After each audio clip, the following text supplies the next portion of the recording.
here. Welcome to the Gregory Nesmith Show. And you just heard the new intro song to the show. And the good news is, while the show happens live, it gets recorded. It does. So then we can play that back week after week. And if you forgot any of the words to your freestyle, we got it. That was definitely freestyles. I'm not mad at you. Hello, New York City. Hello, Harlem. Hello, underdogs. Hello, my people. And hello to the occasional Trump supporter that accidentally finds the show. You made it to the place where we get personal about the news and the culture. And you listen to the voice of Gregory Nesmith, entrepreneur, on-air personality, and just overall into spreading special stuff. And the voice you heard to kick off the show with her freestyle was that of Asha Davis, award-winning advertising exec. Hi. She is also a comedy writer. Yeah. And the proud owner of Brand Pop Marketing. Yes. I learned that today. Yes. Thank you. And for those who've been like, yo, Asha, where you been at? I was in Los Angeles, California for the past 2 weeks. I took a long 2-week break from work, and we'll talk a little bit about that later in terms of just how important that is in life. Yes, we will, because I want to know, where were you, and then also where you going. Oh, because that's what's more important. Yes, indeed, Mm-hmm. because the past is in the rear view mirror. Today's show, are you kidding me? Are you kidding me? Literally and figuratively, we'll get into that. But first, we should let folks know how they can go on the journey with us today from 1 p.m. to 3 p.m. here on WHCR 90.3 FM, where we do the live radio show. But this is also a podcast that folks can listen to during the week. You can call us at area code 212-650-6903. 6903. Phone lines wide open for you. And if you like to watch Facebook Live, Facebook.com/Gregory Nesmith. That's Facebook.com/Gregory Nesmith. GREGORYNESMITH. Lots and lots of letters in the alphabet. So ladies, if you're looking to get hooked up with Gregory, just make sure that you keep in mind you're going to have a lot of letters in your name. Are you kidding me that you talking to them about letters? Yeah. You're supposed to say it's worth it. I mean, it depends. I like to keep things short and sweet, except Said no woman Pause. ever. Said no underdog ever. See? It's opposite day. Oh, that should come back? It's long and strong. Oh, okay, I'm going to use that. If I do anything wrong today, I'm going to go, well, I was just as opposite. It's opposite day. Yeah. All right, let's get into it. All right. Football. Yep, my second favorite sport. What's your favorite sport? Basketball, obviously. Okay, my favorite sport is basketball to play, and then tennis, and then, well, anyway, so actually let me tell you about football, because we talk about, are you kidding me as a kid, memories, football. I'll never forget, I used to play football in the street because we didn't have nice parks and fields where I lived in Philadelphia. So literally, we were playing football, 1, 2, 3, hold, and I'll never forget, one of my friends threw the ball to me, and I'm like the man about to go up and catch the ball. Yeah. And then I ran into a car. Oh. I thought I died. Like, how seriously were you injured? Like, pretty much almost knocked out. Did you go to the hospital? No, we don't go to the hospital for This is you didn't go to the hospital. No, you just. That's what you guys do in America. You know how different that is? Like, somebody would have called 911 immediately if that was Canada. Like, immediately. I literally thought I died. I ran into a park. The car wasn't moving. You almost went you could have had CTE. Like, anyways, okay, keep going. Okay, so that's one of my football memories. But I still kept playing even after that. So then my next one was, I was about 13. Playing at a place we called Church Lot, because literally it was the lot of a church. And they had some grass there, so we would play tackle football. And I'll never forget, one of my friends threw a pass to a friend over the middle of the field. He got clocked, like tackled, decleated, like feet off the ground, laying flat, like he's dead. And in that moment, I said to myself, we getting too old for this. Yikes.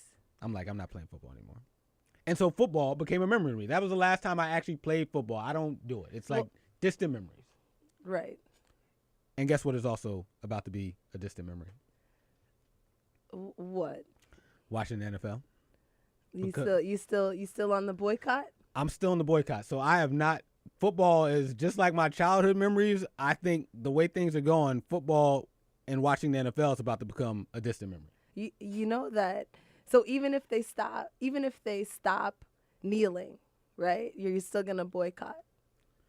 If they stop, yeah, that's a good question, because I do want to talk about what would make me or inspire me to come back to watching football again. Yeah. But we're gonna get that. But first, just like I'm about to get off topic, it's because I want to illustrate for people that I think we're all off topic because we've been trolled by Donald Trump. We absolutely have. And for those who may not remember what I mean by trolled by Donald Trump, it was only a little over a week ago that this happened. By the same great American values. We're proud of our country. We respect our flag.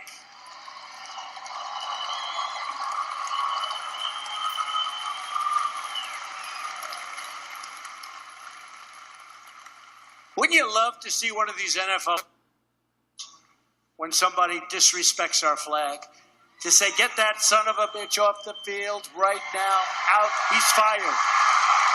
He's fired!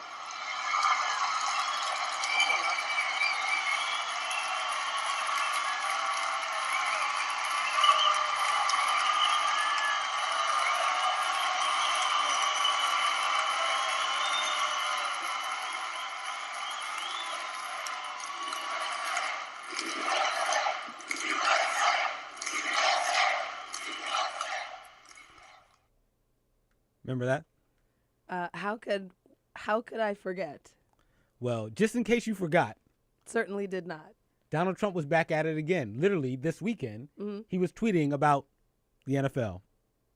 And he wrote, very important that NFL players stand tomorrow and always for the playing of our national anthem, respect our flag and our country. So he said this yesterday, right? Yes. So basically last week he did that rally and that quote, that what you just played, and everybody kneeled, right? Yep. Or locked arms. Right, but the lock arms thing, he took that over and said locking arms is okay, but kneeling is bad, right? And so there was a little bit of weirdness there. But then he's saying, so then the players sort of protested him last week. Yes. Right? Kinda. Kind of, right? And some different teams are doing different things. They're kneeling before the anthem, but then standing for the anthem to try to potentially change the narrative to take the flag and the anthem out of this discussion. Yeah, and don't forget some people were praying too, like your boy Ray Lewis. About what? He was on both knees. Who was he praying to? He needs Jesus. He can't. Why is he trying to pray for other people? Because he's Ray Lewis. But what was he praying for? This is part of the problem. We've lost all focus on why this all started. I don't know whether people are protesting unity, protesting Trump. It's been hard to follow. With that said though, for all the underdogs out there listening right now, because Ash and I are in studio, it's 1 o'clock. Games have kicked off. Let us know what you've heard or seen on the news so far about how games that are happening at 1 o'clock have kicked off. Mm-hmm. Protests, kneeling, praying, locked arms, booing. Please let us know at area code 212-650-6903 or facebook.com/Gregory Nesmith Show on the Facebook Live. Now, we talked about the theme being, are you kidding me? My mom used to say, and always remind me, keep my eye on the prize. Mama knows best. Yeah, keep your focus. And so to your point, it's now gotten to a place where I don't know whether we're protesting Trump, whether we're protesting for unity. I mean, even the cover of Sports Illustrated, which I don't know if you saw while you were on your break. Yeah. They had a cover related to unity that talked about a nation divided and sports united. And who do you think would be some of the people they might put on that cover? Steph Curry. Yep, Steph was on there. LeBron. Yep. Roger Goodell. Yep, Roger. NFL obviously in this now. Who else would have been on there? Chris Long? No? Michael Bennett? Michael Bennett did make it on there. Uh-huh. Was there any unexpected people on there? Well, there were some unexpected people not on there. Like who? Colin Kaepernick. Was Jamel Hill on there? No, Jamel didn't make it either. Damn. So literally, the guy who started it all, and you make a very good point, Jamel Hill, who was literally in the firestorm of this debate and with Trump, didn't make it either. Yeah. Both of them not on it. So to me, we've definitely lost focus. And as my mom used to say, don't take credit for things that you didn't do. All those people can be on the cover, but they can't be on it without Colin Kaepernick. At least give him, pay homage. You know, if he's the one that started it, he's still the one donate. Like he made a pledge to donate a certain amount of money to charities and stuff. And now it's like he's not making money to, he doesn't have a job. He doesn't. And we'll get into that in a second after this break. But today's show, as we go through it, we're going to talk about the things that we learned as kids that it seems some adults have forgotten that have us really going, are you kidding me? And when we come back, I do want to get into what our eyes should be on in terms of the prize related to Colin Kaepernick, the NFL, and Trump. And then also we're going to talk about what's going on in Puerto Rico. Mm-hmm. And there's some updates on healthcare. Oh, yeah. Your favorite topic. That's my absolute favorite topic. And more of the Gregory Nesmith Show. Let's get personal about the news and the culture. And Inhibited is back this week, baby.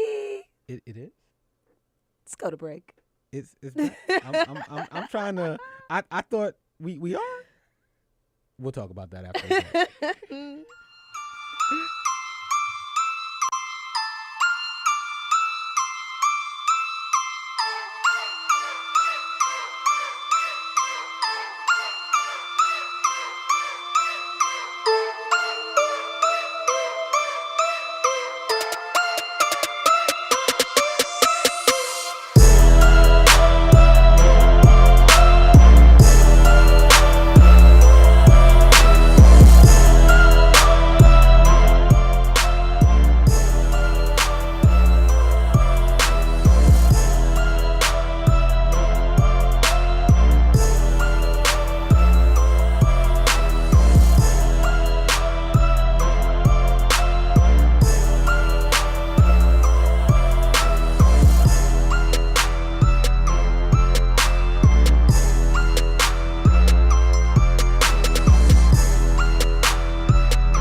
Welcome back to the Gregory Nesmith Show. Let's get personal about the news and the culture. Also, appreciate all the folks online who are following along on Facebook Live, and also the folks who are driving around in their cars on this sunny Sunday. Appreciate you. And guess who's back?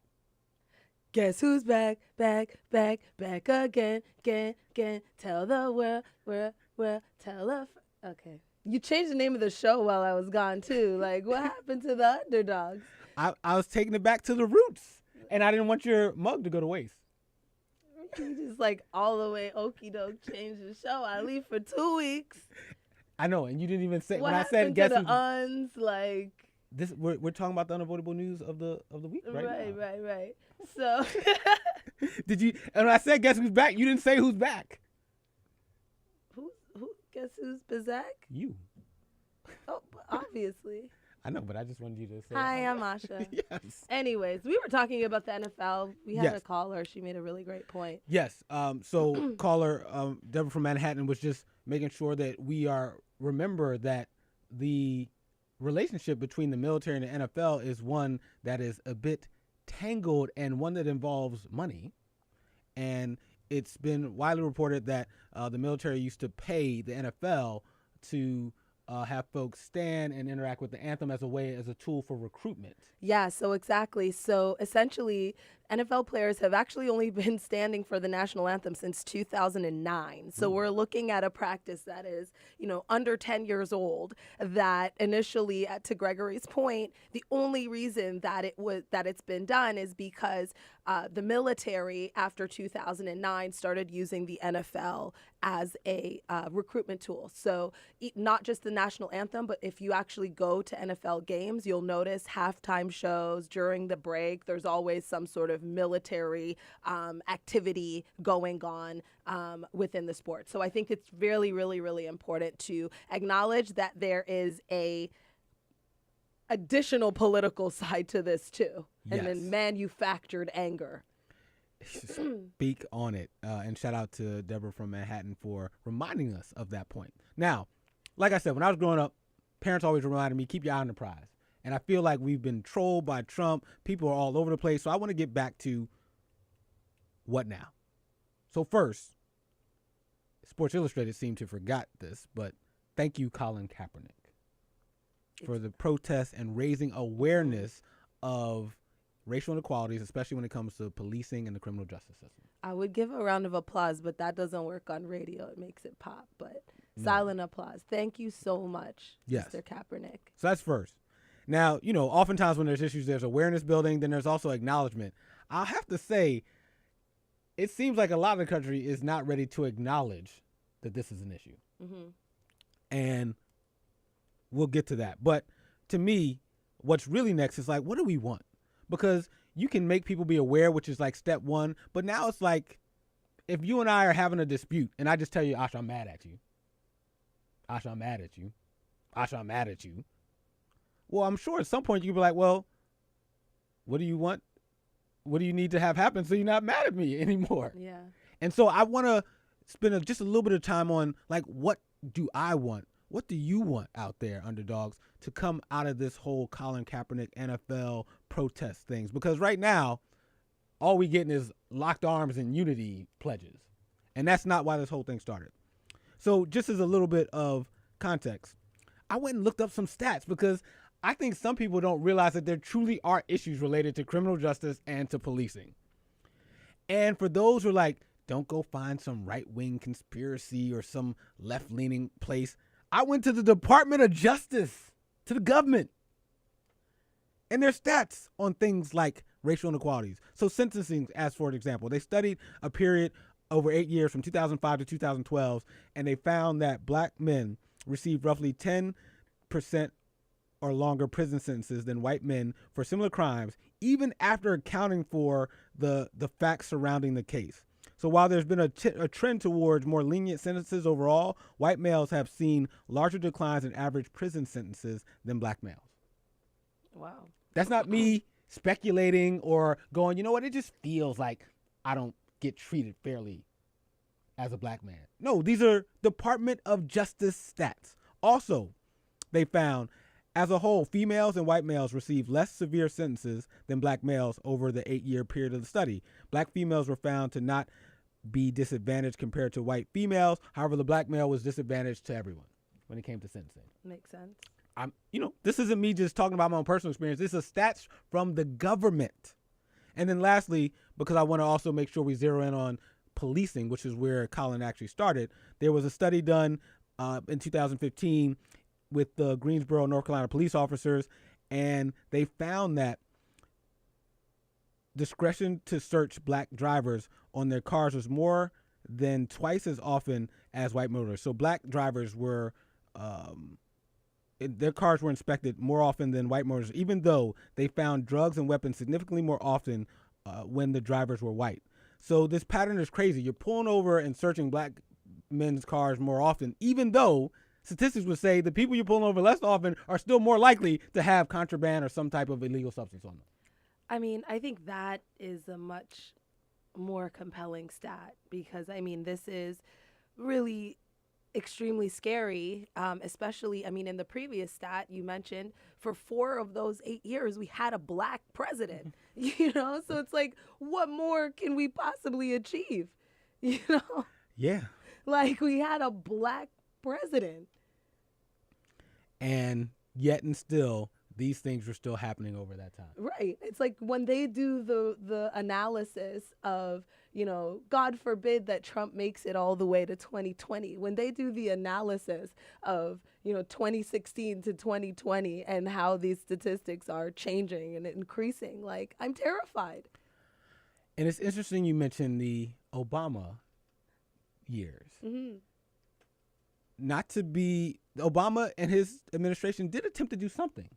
They actually put into place what was called community-oriented policing services, which would actually look to see whether there were irregular patterns of police practices and whether they were one-time offenses or something that was happening ongoing. And they would also then publicly state that those police departments had issues and then support them in helping to make changes. Mm-hmm. And guess what? What? The Donald Trump administration is like, we're going to cancel that program.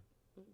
So while Obama administration was trying to make progress, they've now seen that go backwards. So I want to talk about what I want to see happen. I want politicians to speak up. That cover you mentioned with Sports Illustrated. Yeah. Did you mention any politicians on that cover? Did not. Donald Trump's a politician. He's weighing in. He sure is. Have you heard? So what I did this morning, I went on my phone. I went to Twitter and I literally put in folks who are seen as being likely candidates to be president or run for president on the Democratic side. So I went on my phone. I put in Elizabeth Warren. And I just literally let me look at her timeline for the last 14 days and see what she was talking about. You think she said anything about Trump and the NFL and protests and Anthem and supporting police brutality and ending racial inequality? I'm gonna take your sarcastic tone as a no. No.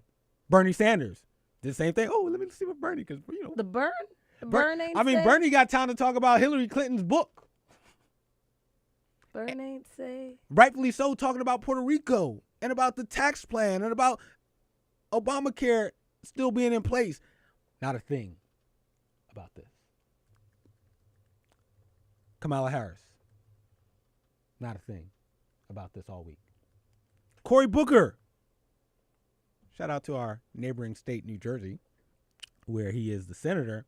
He said some things in the past supportive of Colin Kaepernick and policing and racial inequality, but he's been a bit quiet since Trump made his statement in the past week.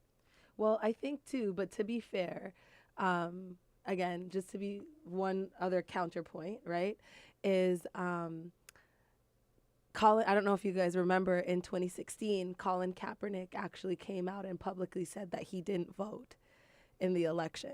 Yep. And so I think that his public stance on not voting, which, is obviously counterproductive, right, could potentially be part of the reason of why, politicians are not jumping to actually, support him. Yes, supporting the issue is really important. I certainly don't disagree that they should be at least acknowledging, this issue is a major topic in the general ethos of conversation in society right now in America. But I just wanted to bring that point up about voting.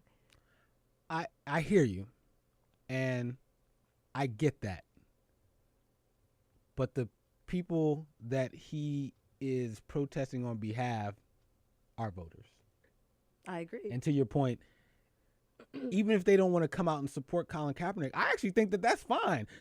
If any of those folks, Elizabeth Warren, Bernie Sanders, Kamala Harris, if they never mentioned Trump or Colin Kaepernick, but said, I believe that there is an issue with racial inequality when it comes to policing and criminal justice system, and therefore I want to work towards new sentencing laws, I want to work towards reinstituting that program that Donald Trump canceled with the DOJ, I'd be like, great.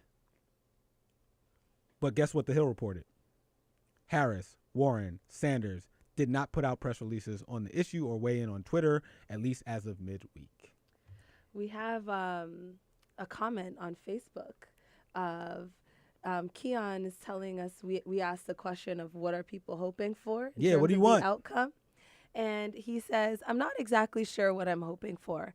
Maybe the fall and collapse of the sport and the beginning of our own league. Maybe something like that. Okay. Shout out to Keon. I will say, in reference to until there's our own league or a league that actually is supportive of putting an end to racial inequality. I'd love to just have a team that had some owners who were for the cause. And they probably would have hired Colin Kaepernick by now. Well, I think to the point that Keon brings up, to me, it reminisces Black Wall Street and the notion of Black unity. You know, when we talk about being unified as a race or as a culture, right? When you think about other communities, whether it's the Jewish community, the Italian community, the Indian community, the Arabic or Muslim communities, you know, they all stick together, they band together, where, you know, you never really are going to see too many people in those communities actively speaking out against their own. Whereas, you know, within our community, you know, we've been systematically subjugated since the inception of America. And there's still and this is, to me, is so radical, is that when a situation comes out that obviously affects all Black people, whether or not you have money. Remember the story of OJ. Jay-Z put it very, very nicely. You know, it doesn't matter if you have money, you're still, you know, blank. And so still Jigga. And so I think it's really important. I think the one thing is, like, at least if some sort of outcome could be a greater unity among our community. You know, imagine, I mean, I know this is a joke and this is fantasy, but imagine there was a league or some sort of entity in which it's just all Black people, like, because you know, things that Black people obviously excel at, like sports and things like that. Imagine if we were also the owners and not just the players. I don't. It's possible. It feels like fantasy now. It just like exactly, just like Obama as president felt like a fantasy. Exactly. You know, so I think that we shouldn't. Black people banding together and achieving some level of unity and power within this country shouldn't sound that radical of a fantasy, considering that other ethnic groups have had the ability to do that as well. No, it shouldn't. And then to not let other folks off the hook, don't be a Democratic Party, don't be some of the leaders of it, and talk about how this voting block of African Americans means so much to you, and then an issue where we are squarely in the bullseye of it, you couldn't find enough time to put out 140 characters on it. Exactly. That's unacceptable. And so, to your point, and to Keon's too, we need both to be happening. And as of right now, I got folks praying on two knees. I got people talking about unity. I got Sports Illustrated leaving the guy off the cover who did it. I got politicians who somehow, as a spokesman from the DNC said, I think everyone is aware of the tightrope that we have to walk on this issue. I think that's something we're all trying to figure out what tightrope. What tightrope is the disparity that we just talked about in sentencing, the disparity of people getting pulled over. What tightrope am I walking? Gregory is not with the Cirque du Soleils today. He is visibly angry. For all of our radio listeners, he got halfway out his seat just now. He is very, very upset. I'm just saying, I'm tired of, and I'll use the healthcare example. Jimmy Kimmel's out here taking a stand for the Affordable Care Act like he's our elected official. I got John McCain, a Republican, literally saving healthcare twice the past couple months. I got Donald Trump, as much as I despise him, out here fighting for his voting bloc. For folks who believe in some white nationalist principles. For folks who may believe in it's really about the flag when we know it's not. Out here talking for his people.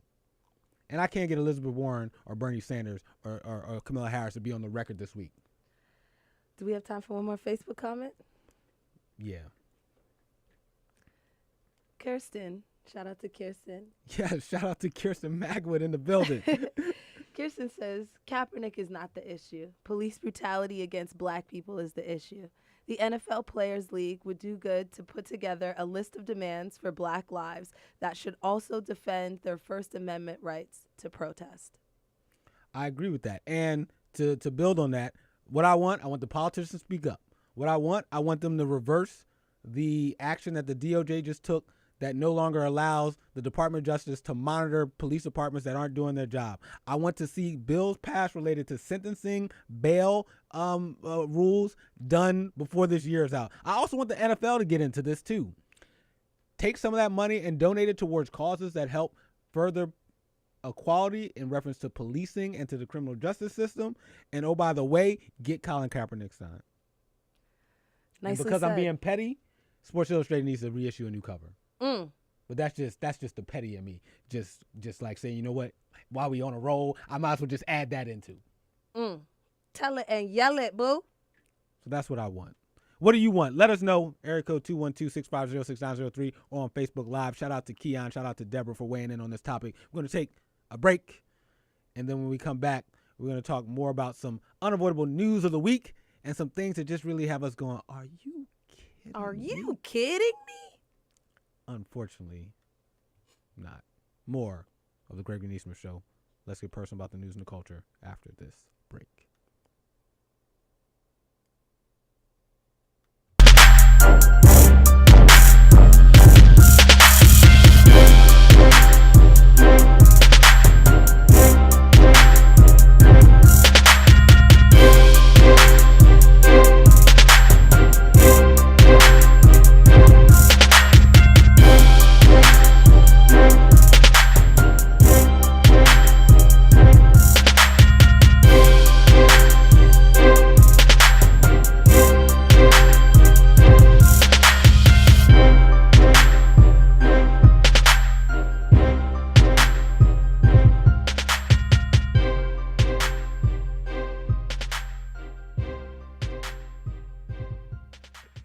Welcome back to the Gregory Nesmith Show.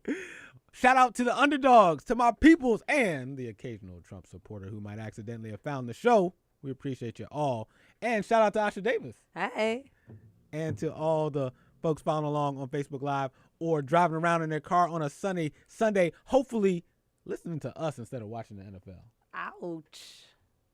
And you can follow along the show on WHCR.org also, where there's live video and audio to all the programming. Spend your Sundays with WHCR 90.3 FM.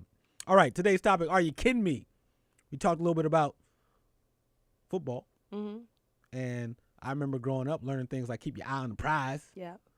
And I want us to relate it to this whole thing about racial inequality. But now, I want us to shift gears to another unavoidable news story of the week.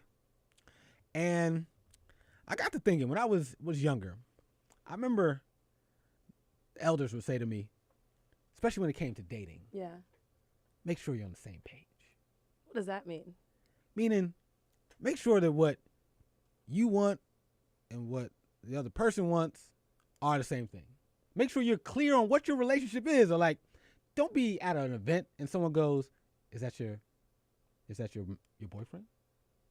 And you're like, not really. Or is that y'all friends with benefits? Like, are y'all living together? Like, what is it? You don't want your response to be like the Facebook thing now. It's complicated.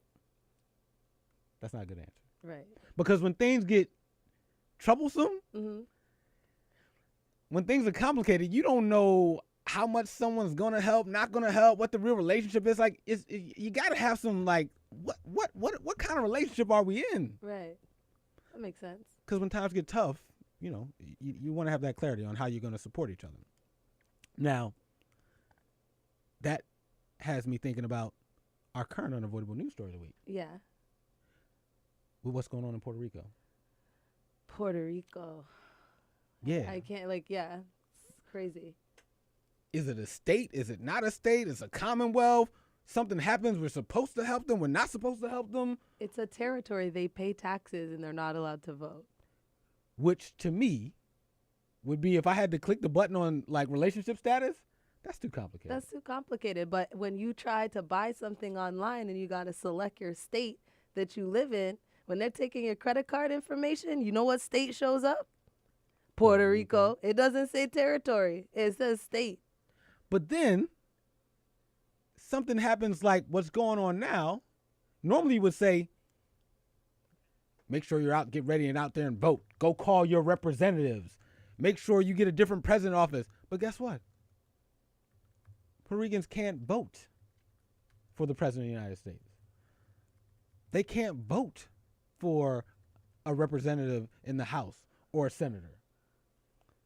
It's just, I think we need to just go all in and like make the mistake. Now, with that said, as everyone knows by now, it's been 11 days after Hurricane Maria began to pound Puerto Rico as a Category 4 storm. Millions in the U.S. Commonwealth remain without regular electricity service. Many have limited access to gas, cash, and running water. And it's been reported that at least 16 people have died as a result of the storm. And we know something like that could climb as you start to get to more areas of the island that haven't been able to be reached yet at this point. Exactly. Like, can you believe that 11 days is a very long time. Like, if you think about, a human being can only go 3 days without water, right? Yeah. And you can only go like 2 days without food. And so 11 days, like, people would be literally starving to death, or if you don't have clean water, you would be literally dying. And if you live somewhere that they can't get to, because there's many places on the island that are impossible to get to right now because of, broken infrastructure, there could be a lot more. And 11 days, the president still hasn't been there. That's a week and a half, more than that. But when Harvey happened in Texas, right? I believe it happened on a Friday. He was there by Tuesday. Exactly. Also with Hurricane Irma, I believe, quickly responding, all the federal help going to Florida, quick. And then Mike Pence there, normally like a day or two after, like both on it. And truth be told, while a lot of folks in the media seem to be against Trump often, even most people couldn't find much to say about his response. He had a couple tweets here and there, and people got on him about, like, did he get all the way to the scene when he first got there in Texas? Yeah. But all in all, it seemed like the response was swift from the federal government and definitely not a Katrina situation.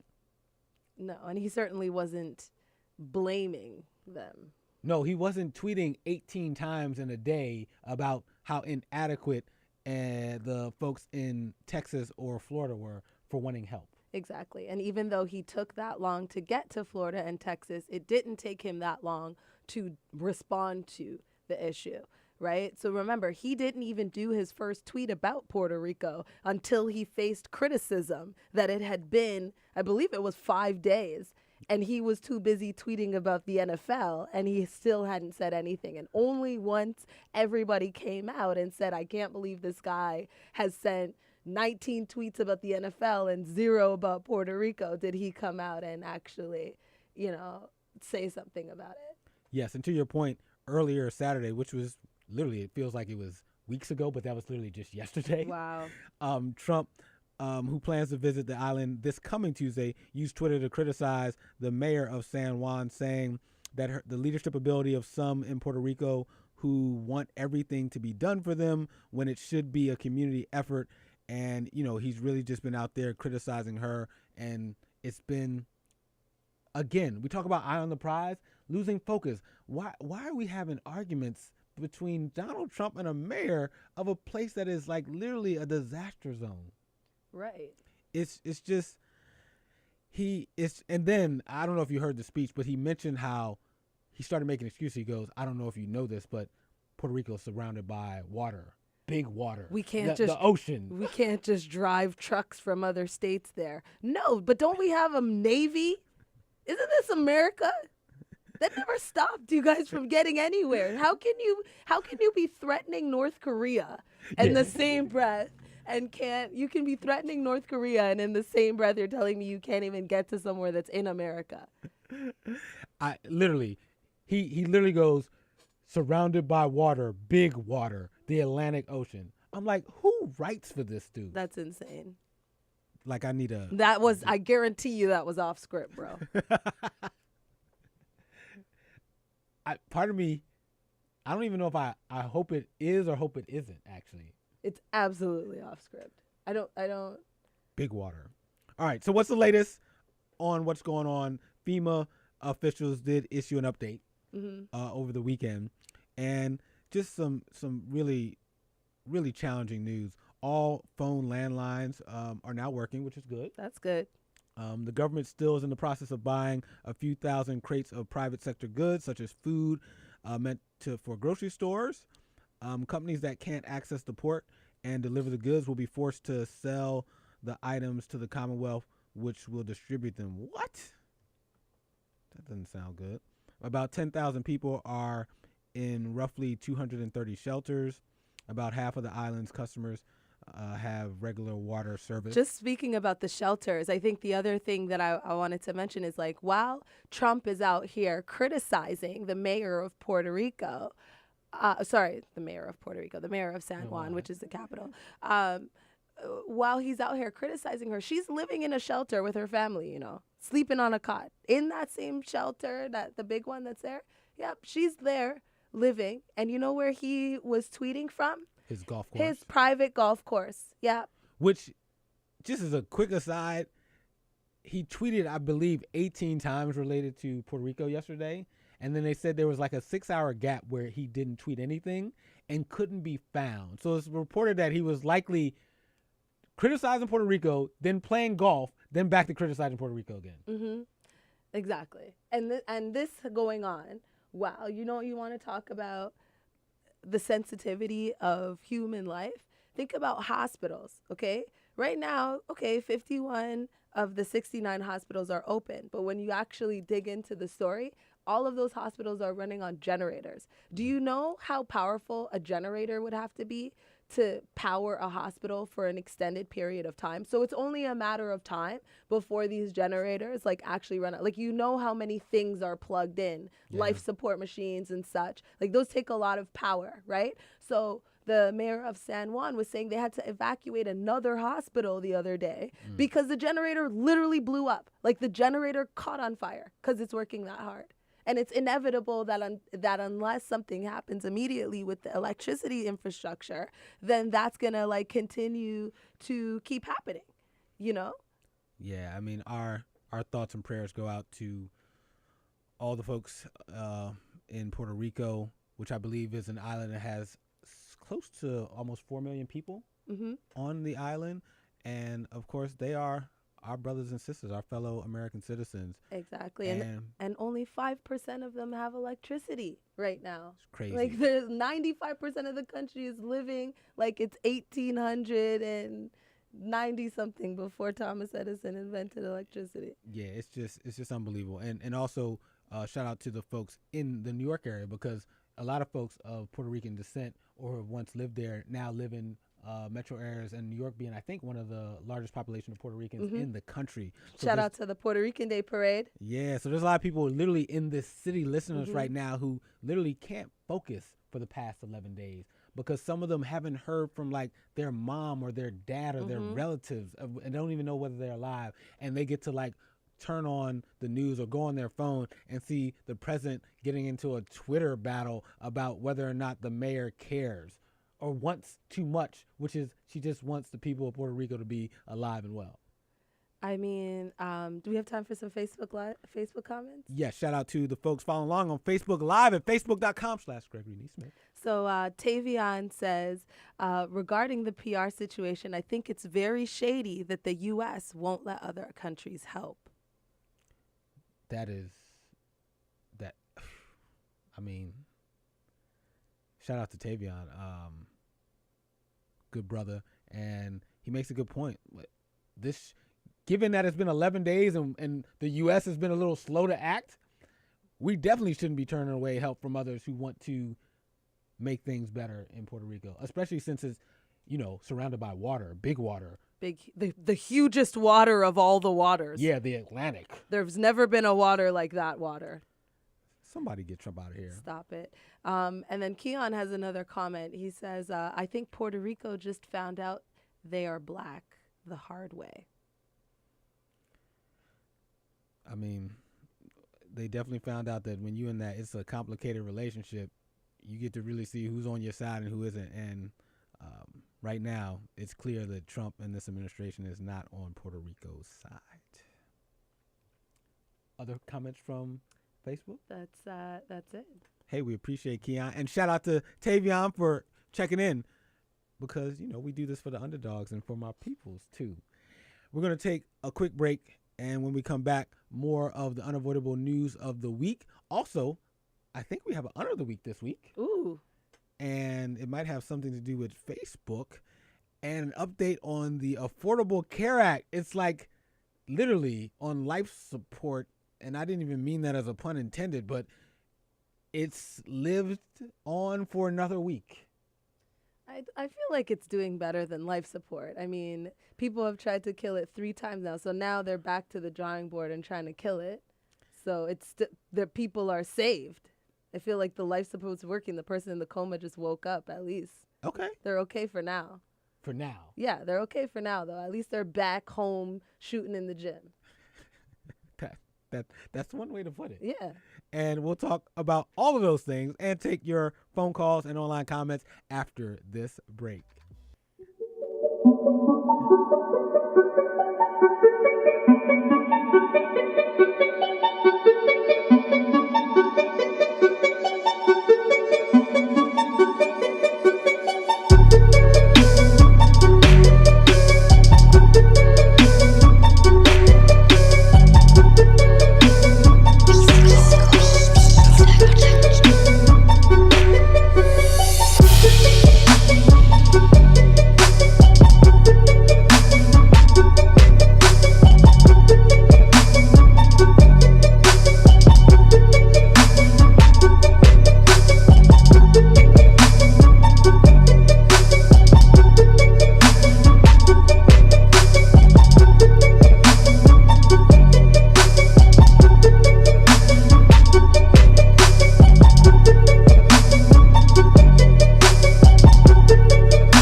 Part of me wants to jump in, but I'm like, you know what? I'm going to stay in my lane.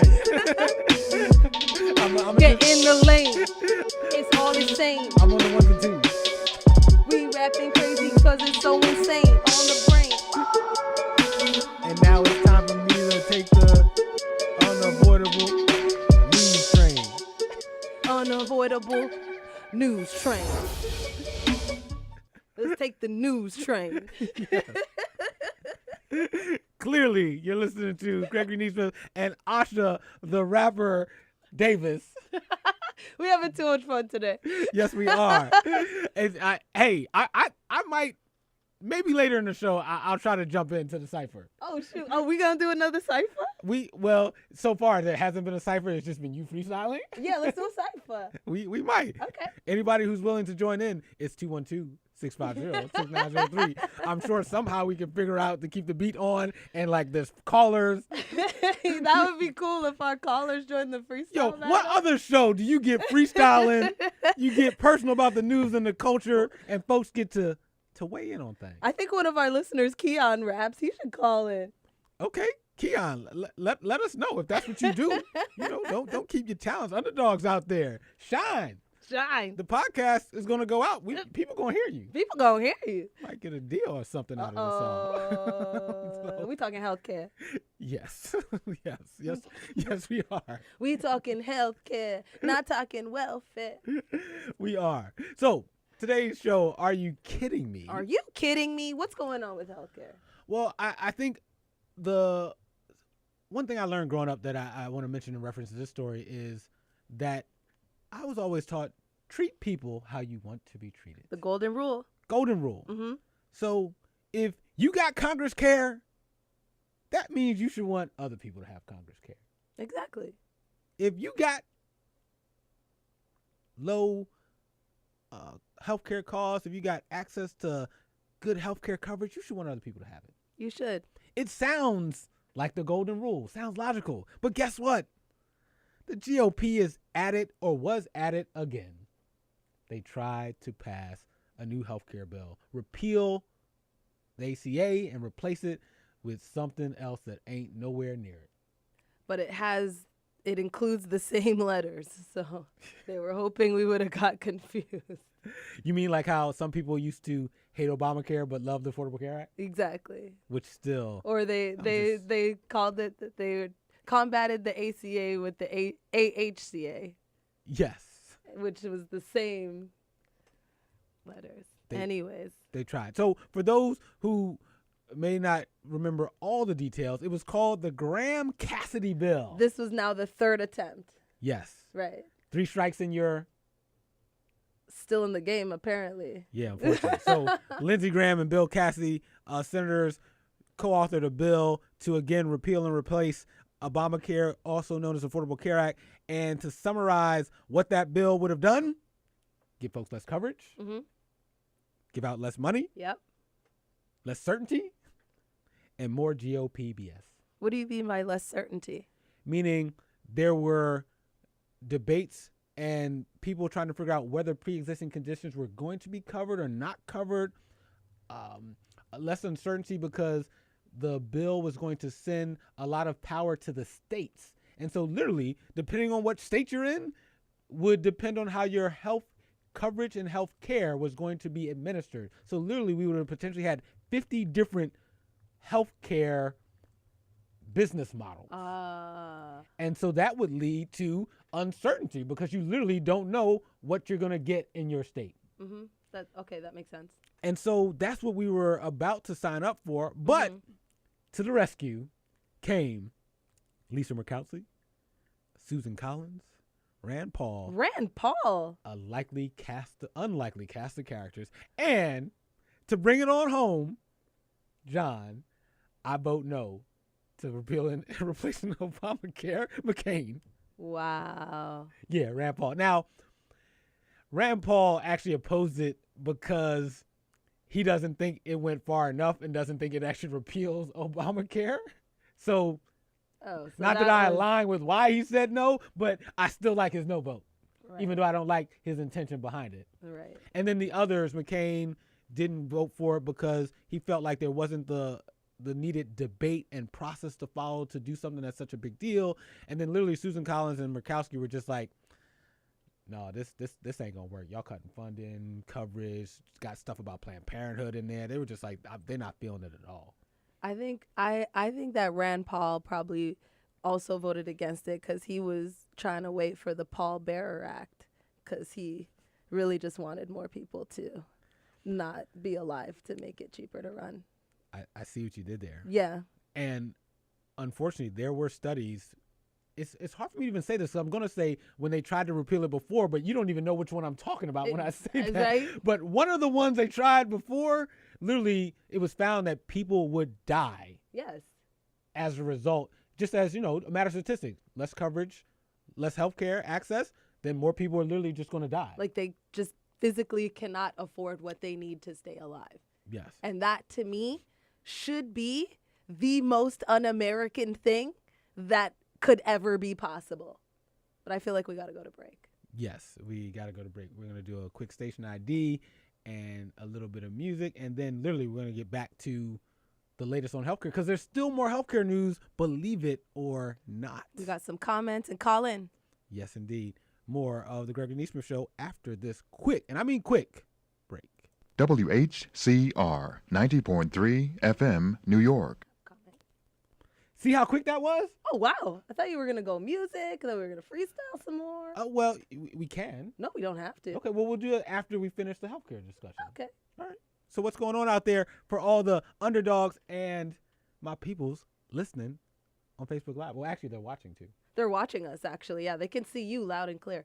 Tavion has a great comment. He says, the plan to repeal and replace Obamacare seems very half-baked. Even if you're against Obamacare, smart people aren't going to just remove it and put something unstable in its place. It's very true. And it reminds me of another thing in the spirit of today's show, Are You Kidding Me, that I learned when I was growing up, which is if you keep doing something the same way and expecting to get different results, that's the definition of insanity. Definition of insanity. Which means, yo, these Republicans is insane. I mean, they are changing it a little bit each time. Yeah, but for the worse. Exactly.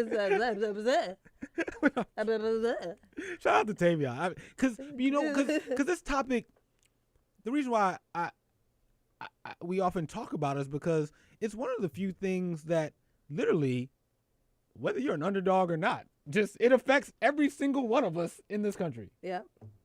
At some point, literally from the day you were born, you were a part of the American healthcare system. It affects every human.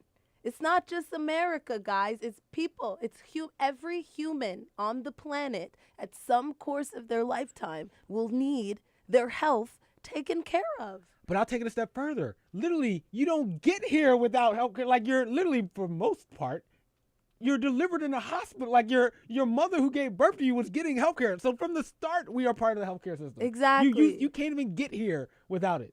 Exactly. And we over here fighting over, well, just let the states figure it out. Like no other developed country says, let our provinces or states figure this out. It's a federal thing in every other country in the world, guys. I'm starting to think. Every other developed country. True. I'm starting to think that to me, I hate to call people mean, but to me, the spirit of it feels so mean. I know. It like feels forget so about mean. whether you're actually because certain things to me actually we make them political, but they're actually not political. So like diversity to me isn't a left or right thing. Like it's not like I should be for it or against it depending on like what party I'm in. Like no, we should embrace people because they're like on this planet. They're trying to do the best they can, and supposedly we wrote that all men and women are created equal to begin with. That's not a political thing to me, but somehow we make it. Healthcare, like literally. The fact that I want you to have preventative care, be able to be taken care of if you're like in pain, that's not like a Republican or Democrat thing. Exactly. So to me, it's just I don't understand why people can be so mean. Yeah. All right. Now, speaking of healthcare, and well, this isn't a case of being mean, but it's definitely a case of maybe not following some golden rules you learned when you were younger, like don't be funny with people's money. Oh, that's a good one. Or else you might pay the Tom price for it, and that this guy tried to move on too quick. Don't be funny with people's money or you're going to pay the Tom price. I like that. I'm just saying. I really like that.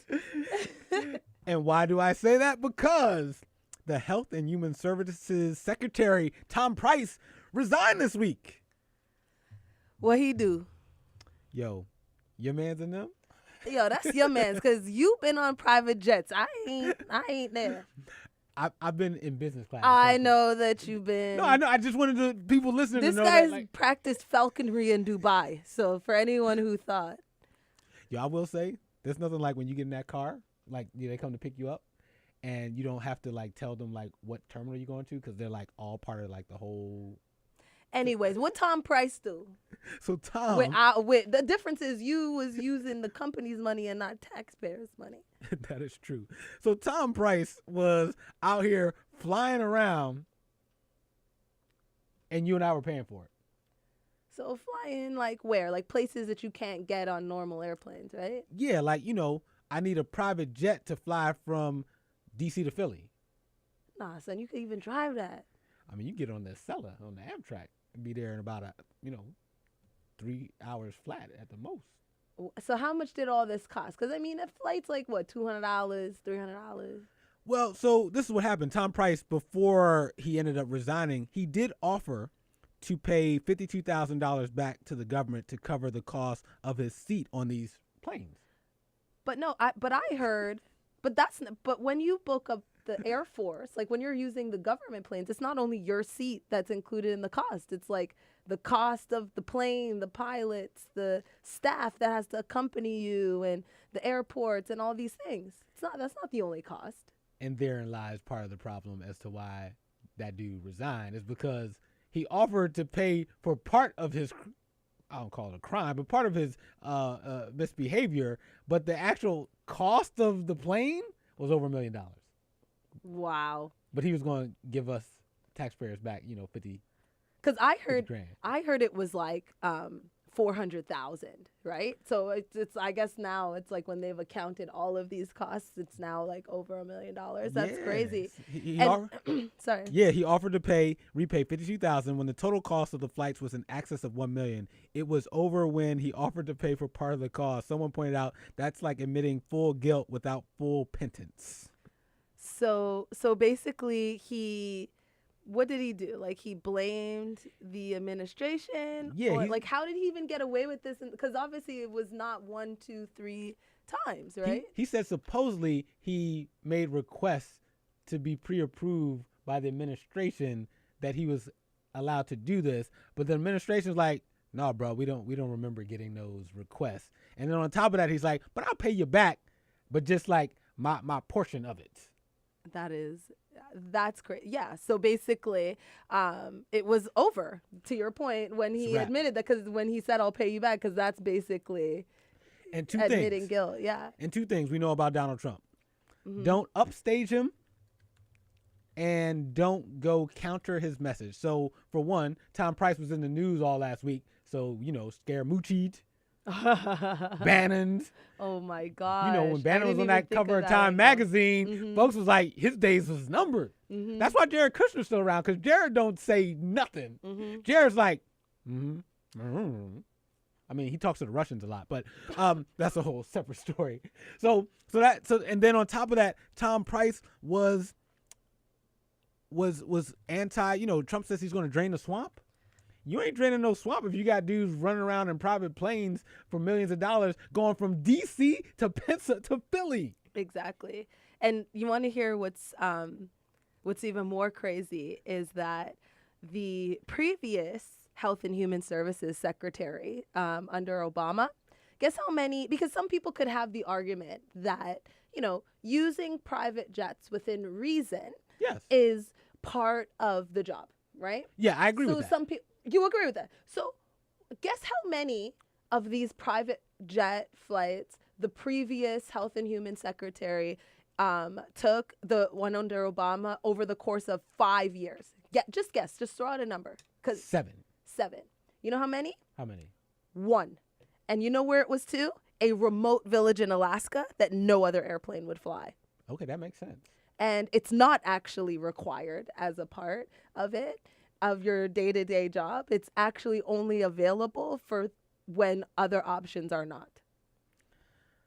I mean, so just as like an FYI, just to put it in perspective, that you, even Gregory, as a reasonable person, would be like, yeah, no, actually, it's not okay. It's not okay. And the fact that this guy, within a matter of months, ran up a $1 million bill that he's not paying back, that America's not getting back, and that the people that almost lost their health care and almost lost the ability to pay for things like EpiPens and diabetes medication are not going to get back either.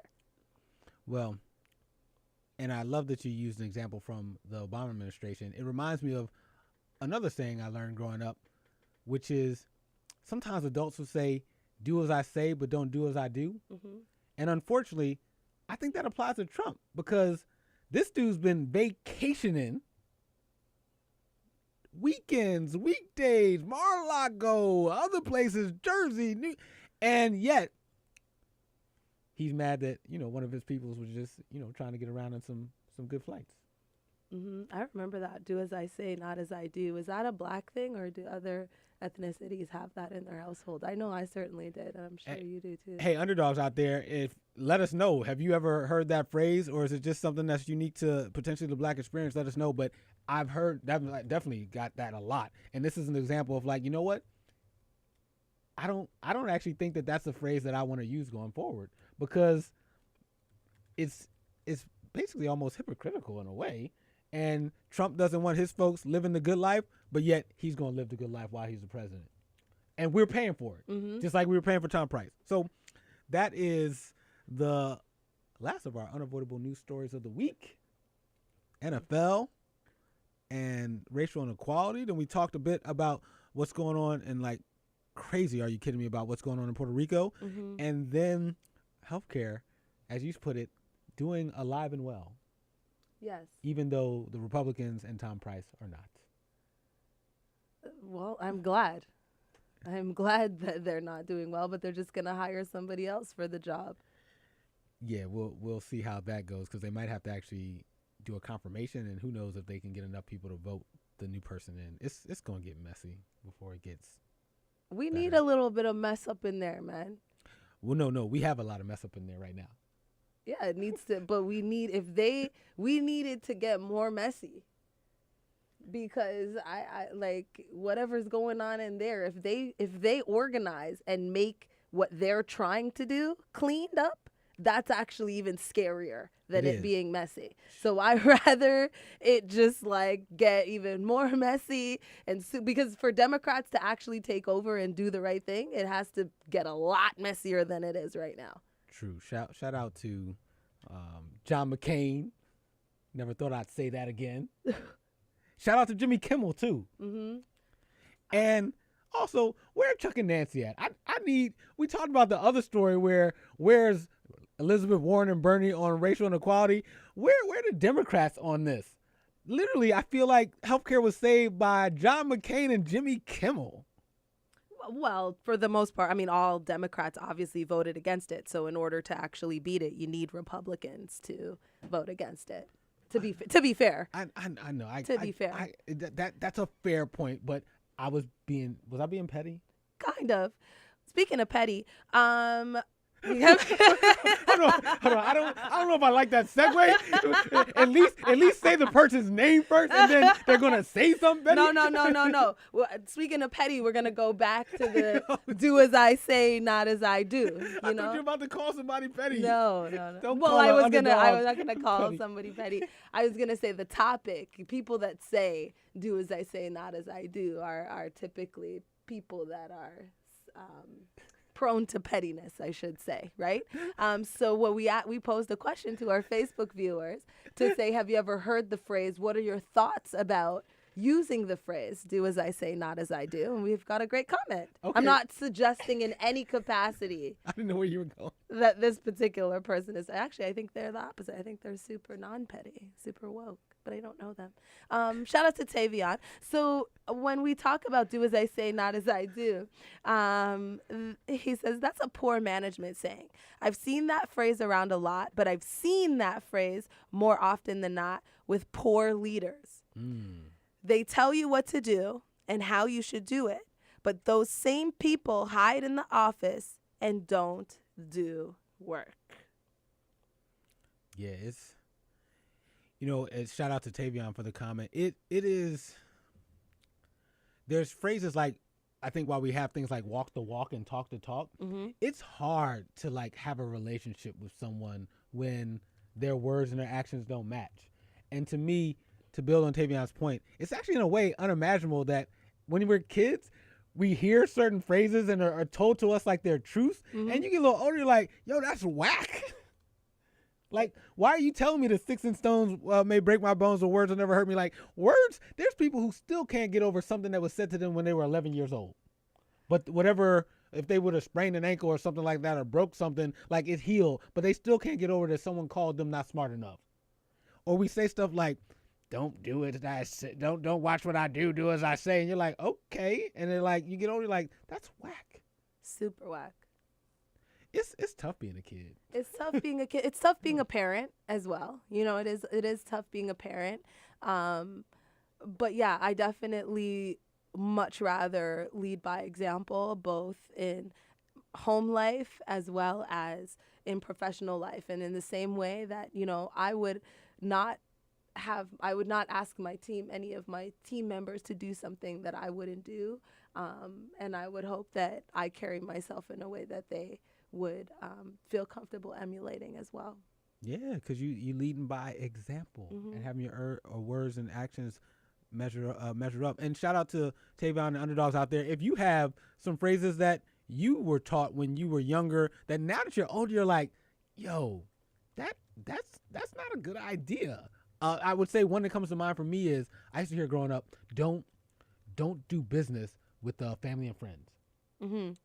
They were like, you know, crabs in a barrel, or like, you keep business and pleasure, keep them separate. And then you get older and you're like, to use the Trumps as an example, I'm like, I don't know, this family and friends thing is working out pretty good for them. They got a bunch of folks up in the cabinet, they chilling, they got businesses together. It's like, you know, family and friends be working stuff out. So, you know, we learn stuff as kids that unfortunately we got to figure out how to unlearn them when we get older. And, you know, do as I say, not as I do is definitely one of them. Shout out to Tavion and all the underdogs following along out there. Well, I think just before we end on that note, because I think that brings up a really good point about something we were talking about earlier in a comment that was made around the Black community sticking together, right? I mean, when you think about a phrase that's so ingrained with us, don't do business with friends and family, do you think that Jewish people abide by that? No. Do you think that Italian people abide by that? No. Do you think that Indian people abide by that? No. It's only like, do you think that Chinese people abide by that? No, and I'll go a step further. It's been, at least my experience, that it's been mostly the Black American experience, because I've seen folks that are part of the African diaspora. When I look at some folks with certain African culture, even some of my Caribbean friends, like there is this like us against them. We'll do it together. We're gonna all chip in. And I've seen somehow over the centuries that for the Black American experience, oftentimes it's been like, no, you know, love me some Black folks, but hate me some, as Chris Rock would say, or no, Jiggers. don't do. So yeah, man, that's a big one to unlearn, because there's magic with working with loved ones that's out there. So let's change. Don't do business with family and friends to do business with your family and friends. Yeah. Keep the money in the circle. And there's factual examples out there. We're not even speculating this. Like, even if you hate Trump, look at what the Trumps is doing.